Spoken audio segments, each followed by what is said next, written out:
Hello everyone, welcome to online study YouTube channel. Online study YouTube চ্যানেলে তোমাদের সবাইকে স্বাগত। তোমাদের জন্য দারুণ একটি আপডেট, অর্থাৎ জিডিএস এর তরফ থেকে একটি নতুন আপডেট তোমাদের আমি এই ভিডিওর মাধ্যমে দেবো। অর্থাৎ জিডিএস এর যারা সেকেন্ড মেরিট লিস্টের জন্য ওয়েট করছো তাদের জন্য কিন্তু খুবই ইম্পর্টেন্ট একটি ভিডিও। তো তোমাদের সেকেন্ড মেরিট লিস্ট বেরোতে দেরি হচ্ছে কেন? অর্থাৎ সেকেন্ড মেরিট লিস্ট তোমাদের বেরোনোর কথা ছিল 14 তারিখ অথবা 15 তারিখের মধ্যে তোমাদের সেকেন্ড মেরিট লিস্ট প্রকাশিত হয়ে যাওয়ার কথা ছিল, কিন্তু সেই মেরিট লিস্ট কিন্তু এখনো প্রকাশিত করা হয়নি। আর কেন এত দেরি হচ্ছে সেটাও তোমরা কিন্তু এই ভিডিওর মাধ্যমে জানতে পারবে, এবং সেকেন্ড মেরিট লিস্ট তোমাদের কবে প্রকাশিত করা হবে সেটাও তোমরা জানতে পারবে এই ভিডিওতে। তো যারা সেকেন্ড মেরিট লিস্টের জন্য ওয়েট করছো তারা অবশ্যই কমেন্ট সেকশনে কমেন্ট করবে। তো চলো আমি মূল ভিডিওতে চলে যাচ্ছি। তো আমি স্লাইডটা ওপেন করে নিচ্ছি। তোমরা দেখতেই পাচ্ছ হোয়াই ডিলে, অর্থাৎ তোমাদের জিডিএস 2025 সেকেন্ড মেরিট লিস্ট প্রকাশিত হতে এত দেরি হচ্ছে কেন সেই ব্যাপারে প্রথমে আমরা জানবো, যেখানে কি বলা হচ্ছে টার্মিনেট ফেক ক্যান্ডিডেট। অর্থাৎ তোমাদের সেকেন্ড মেরিট লিস্ট প্রকাশিত হতে দেরি হচ্ছে কি জন্য সেটা আমি সবাইকে প্রথমে তোমাদের আমি দেখাচ্ছি।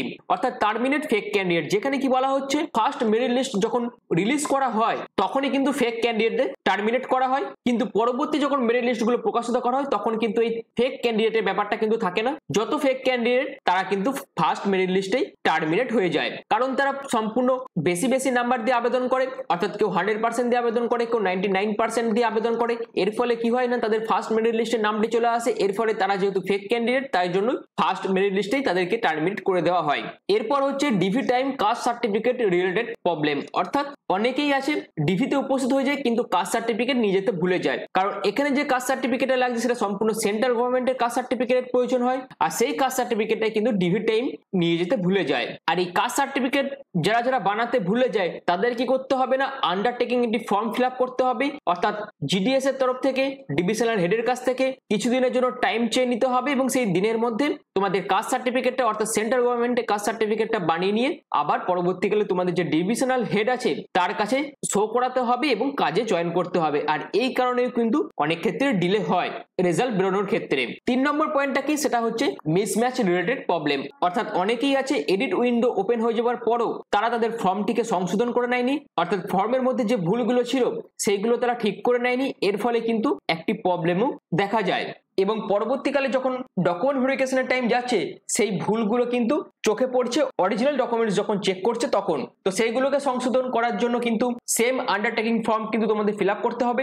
অর্থাৎ কিছুদিনের জন্য তোমাদের টাইম চেয়ে নিতে হবে এবং সেই ভুলগুলো ঠিক করে আবার তোমাদের পরবর্তীকালে নতুন করে ডকুমেন্ট ভেরিফিকেশন করে কিন্তু কাজে জয়েন করতে হবে। তো এই হচ্ছে তোমাদের মেন 3টে কারণ, আর যার কারণে কিন্তু তোমাদের সেকেন্ড মেরিট লিস্ট বেরোতে ডিলে হয়। অর্থাৎ এই সমস্ত কারণের জন্য সেকেন্ড মেরিট লিস্ট বেরোনোতে কিন্তু 3 থেকে 4 দিন ডিলে হয়, কিন্তু তার বেশি যদি ডিলে হয় সেক্ষেত্রে আমরা জানবো যে অন্য কোনো কারণ ভেতরে থাকতে পারে ডিলে হওয়ার পেছনে। এর পরবর্তীতে আমরা জানবো জিডিএস মেরিট লিস্ট 2025 তোমাদের কতগুলো মেরিট লিস্ট প্রকাশিত করা হবে এবং কোন তারিখের মধ্যে তোমাদের সম্পূর্ণ প্রসেসটা কমপ্লিট করে দেওয়া হবে। সেটা দেখো, নোটিফিকেশনে যেটা বলেছিল 30/6/2025 মধ্যে তোমাদের যাবতীয় যে প্রসেস আছে সেই প্রসেস কিন্তু কমপ্লিট করা হবে, যেখানে তোমাদের ফার্স্ট মেরিট লিস্ট কিন্তু অলরেডি প্রকাশিত করা হয়েছে। এরপর তোমাদের কিন্তু আরো 5খানা মেরিট লিস্ট প্রকাশিত করা হবে, আর এই পুরো প্রসেসটাই তোমাদের কিন্তু 30/6/2025 মধ্যে কমপ্লিট হয়ে যাবে, যেটা অফিসিয়াল নোটিফিকেশনের মাধ্যমে আমরা দেখতে পাচ্ছি। অর্থাৎ 30/6/2025 পর কিন্তু আর কোনো রকম লিস্ট প্রকাশিত করা হবে না, এবং তারপরই তোমাদের কিন্তু নতুন নিয়োগ বিজ্ঞপ্তি অর্থাৎ জুলাই মাস করে তোমাদের কিন্তু আবার জিডিএস এর জন্য নিয়োগ বিজ্ঞপ্তি প্রকাশিত করা হবে। অর্থাৎ তোমরা জানোই বছরে 2বার করে জিডিএস এর পক্ষ থেকে নিয়োগ বিজ্ঞপ্তি প্রকাশিত করা হয়, একটা হচ্ছে জানুয়ারি মাসে আর একটা হচ্ছে জুলাই মাসে। অলরেডি জানুয়ারি মাসের যে প্রসেস সেটা এখনো অনগোয়িং চলছে, অর্থাৎ এখনো সেই প্রসেস চলছে রিক্রুটমেন্টের। আর এই পুরো প্রসেসটা যখন 30/6/2025 মধ্যে কমপ্লিট হয়ে যাবে তারপর তোমাদের জুলাই মাস করে কিন্তু আবার দ্বিতীয় নোটিফিকেশনের যে নিয়োগ বিজ্ঞপ্তি সেটা কিন্তু প্রকাশিত করা হবে।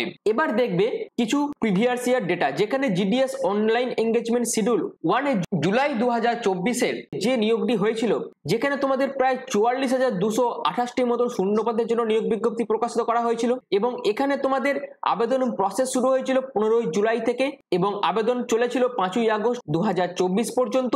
এডিট উইন্ডো ওপেন হয়েছিল তোমাদের 6 to 8 আগস্ট 2024 এবং ফার্স্ট মেরিট লিস্ট প্রকাশিত করা হয়েছিল 19 আগস্ট 2024। অর্থাৎ এডিট কারেকশন উইন্ডো ওপেন হওয়ার ঠিক 11 দিনের দিনের মাথায় তোমাদের কিন্তু ফার্স্ট মেরিট লিস্ট প্রকাশিত করা হয়েছিল এবং ফার্স্ট মেরিট লিস্ট থেকে 29 দিনের মাথায় অর্থাৎ 17 সেপ্টেম্বর 2024 তোমাদের কিন্তু সেকেন্ড মেরিট লিস্ট প্রকাশিত করা হয়েছিল। এটা হচ্ছে 2024 ডাটা অনুযায়ী। এবার সেম ক্যালকুলেশন যদি আমরা 2025 করি সেক্ষেত্রে আমরা কি দেখতে পাবো, তোমাদের ফেব্রুয়ারি মাসে নোটিফিকেশন প্রকাশিত করা হয়েছিল, কত ভ্যাকেন্সি ছিল, 21,413টি শূন্য পদের জন্য নিয়োগ বিজ্ঞপ্তি প্রকাশিত করা হয়েছে। আবেদন প্রসেস শুরু হয়েছে 10 ফেব্রুয়ারি থেকে, আবেদন প্রসেস চলেছিল 3 মার্চ 2025 পর্যন্ত। এডিট এবং কারেকশন উইন্ডো ওপেন হয়েছিল 6 থেকে 8 মার্চ 2025। ফার্স্ট মেরিট লিস্ট প্রকাশিত হয়েছিল, এডিট কারেকশন উইন্ডো ক্লোজ হয়ে যাবার ঠিক 13 দিনের মাথায় অর্থাৎ 21 মার্চ তোমাদের ফার্স্ট মেরিট লিস্ট কিন্তু প্রকাশিত করা হয়েছিল। এবার তোমাদের একটা প্রশ্ন, সেকেন্ড মেরিট লিস্ট কবে প্রকাশিত করা হবে সেটা আমরা যদি এই টেবিল থেকে দেখি, অর্থাৎ ফার্স্ট মেরিট লিস্ট তোমাদের প্রকাশিত করা হয়েছিল 21/3/2025, অর্থাৎ এডিট বা কারেকশন উইন্ডো ওপেন বা ক্লোজ হয়ে যাওয়া ঠিক 13 দিনের মাথায় তোমাদের ফার্স্ট মেরিট লিস্ট প্রকাশিত করা হয়েছিল। এবং 2024 অনুযায়ী তোমাদের ফার্স্ট মেরিট লিস্ট প্রকাশিত হওয়ার ঠিক 29 দিনের মাথায় তোমাদের সেকেন্ড মেরিট লিস্ট প্রকাশিত হয়েছিল। অর্থাৎ আমরা যদি এবার সেম যে গ্যাপটা আছে সেকেন্ড মেরিট লিস্ট প্রকাশিত হওয়ার, সেটা যদি 2025-এও অ্যাপ্লাই করি সেক্ষেত্রে আমরা কি দেখবো, সম্ভাব্য ডেট হচ্ছে সেকেন্ড মেরিট লিস্ট প্রকাশিত হওয়ার 19/4/2025 তোমাদের কিন্তু সেকেন্ড মেরিট লিস্ট প্রকাশিত হয়ে যাওয়ার চান্স সব থেকে বেশি আছে। অর্থাৎ ফার্স্ট মেরিট লিস্টের ঠিক 29 দিনের মাথায় তোমাদের কিন্তু সেকেন্ড মেরিট লিস্ট প্রকাশিত করা হবে আর ডেটটা হচ্ছে 19/4/2025। এটা তোমাদের 20 তারিখও বেরোতে পারে কিন্তু সম্ভাব্য ডেট হচ্ছে 19 তারিখে।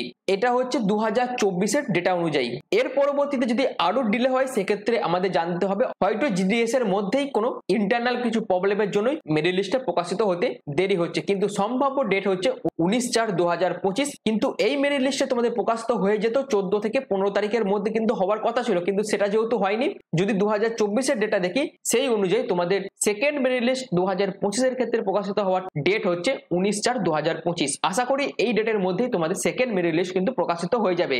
এর পাশাপাশি যাবতীয় আপডেট তোমরা কিন্তু এই চ্যানেলের মাধ্যমে পেয়ে যাবে, তার জন্য অবশ্যই তোমরা চ্যানেলটিকে সাবস্ক্রাইব করে পাশে থাকা বেল আইকনটি অবশ্যই অল করে রেখে দেবে। অর্থাৎ যারা যারা সেকেন্ড মেরিট লিস্টের জন্য অপেক্ষা করছো তারা অবশ্যই কমেন্ট সেকশনে কমেন্ট করবে এবং তারা ক্লাস 10 কত পার্সেন্টেজ মার্কস পেয়েছিলে এবং কোন ডিভিশনে কোন ক্যাটাগরিতে তোমরা বিলং করো সবকিছুই তোমরা কমেন্ট সেকশনে কমেন্ট করে দেবে। তো এই ভিডিওটা এখনের মতন এইটুকুই। পুরো ভিডিওটা প্রথম থেকে শেষ পর্যন্ত দেখার জন্য তোমাদের অসংখ্য ধন্যবাদ।